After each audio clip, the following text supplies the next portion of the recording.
If you enjoy the stories on my channel, please consider subscribing. Your support truly motivates me to keep creating more content. Thank you so much. Now, let's dive into today's story. I never intended to fall in love with a married man. It all began with a mistake, a moment that should have been meaningless. But that moment snowballed into something destructive. Something that shattered not only his home, but mine as well. And now, whenever I scroll past a photo of him with his new wife, her perfect smile nestled into his chest, I feel a hollow pit open in my stomach, so deep it threatens to consume me. But it wasn't always like this. When I met Nathan, I wasn't seeking an affair. I wasn't even unhappy in my marriage. My husband, Peter, was a quiet man, steady and dependable. He had gentle hands that fixed everything around the house. He'd bring me coffee in bed and remember the small things I mentioned in passing. He loved me, but he didn't excite me anymore. And I was too much of a coward to admit that. Nathan was the opposite in every way. Loud. Impulsive. Magnetic. He worked in the same building as me, just a few floors above. We met during a power outage, an elevator ride that stalled for 10 long minutes. 10 minutes that changed everything. He was charming, flirtatious, and unapologetically bold. He made me laugh in a way I hadn't in years. And when the elevator finally jolted back to life, I stepped out with his number already saved in my phone. For weeks, we exchanged texts. At first, they seemed harmless, memes, inside jokes, a bit of light flirting. But then came the night when Peter and I had a stupid argument over something trivial, dinner plans. Angry and emotional, I found myself dialing Nathan's number. He invited me over. I still remember standing at his doorway, drenched from the rain, mascara streaked under my eyes. He looked at me like I was the most beautiful chaos he'd ever seen. And I let him kiss me. That night was the beginning of the end. The affair lasted almost a year. A full year of lies, secrecy, and guilt that only crept in after the emotional highs faded. Nathan claimed he was technically separated, that his wife had checked out emotionally, even if she still shared his bed. I wanted to believe him. I needed to, because if he was lying, that meant I was the other woman.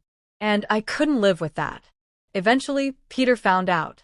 It was the email trail that gave me away, dozens of messages I'd stupidly forgotten to delete. He confronted me in our kitchen. His hands were trembling so hard, he could barely stand. I'll never forget the look in his eyes when he whispered, "How long?" When I told him the truth, he didn't say another word. He just walked out. I thought Nathan would be relieved, that we could finally be together. I was free now.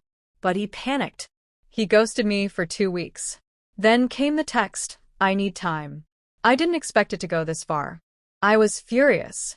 I had destroyed my entire life for him, and suddenly he wasn't ready? That's when I found out the truth. He wasn't separated at all. Not even close. His wife, Elena, had no idea. In fact, they were planning a vow renewal. I had just been a distraction. I confronted him, cornered him in the parking garage beneath our office. He acted confused, even indignant, like he couldn't understand why I was making a scene. "It's complicated," he kept saying. "You knew what this was." But I didn't. I thought it was love. I thought I mattered. He ended it then and there. Told me to leave him alone. Said he needed to fix things with Elena. I fell apart. My marriage was over. My lover had abandoned me. I had become the villain in my own story. And the worst part? I had no one to blame but myself. I moved out of the apartment Peter and I had shared. Found a small place across town. Started therapy. Tried to piece myself back together. But the universe wasn't done with me. 6 months later, I learned Nathan got married. Not to Elena, but to someone entirely new. Her name was Riley. Young, sweet-faced. He'd met her at the gym he started frequenting after Elena finally left him.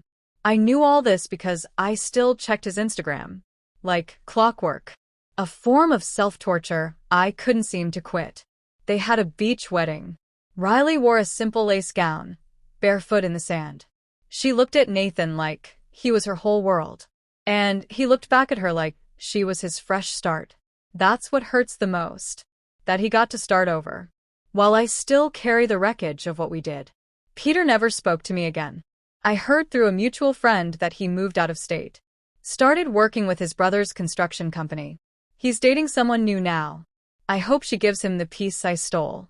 Some days, I wake up and I feel okay. I make coffee. I go to work. I smile at coworkers. Sometimes I even flirt, but then a song will come on, the one Nathan and I used to dance to. Or I'll catch a whiff of a cologne someone wears. Or I'll see another photo of Nathan and Riley laughing on a boat. And I'm right back in that place. Regret. Shame. Loneliness. I try to justify it.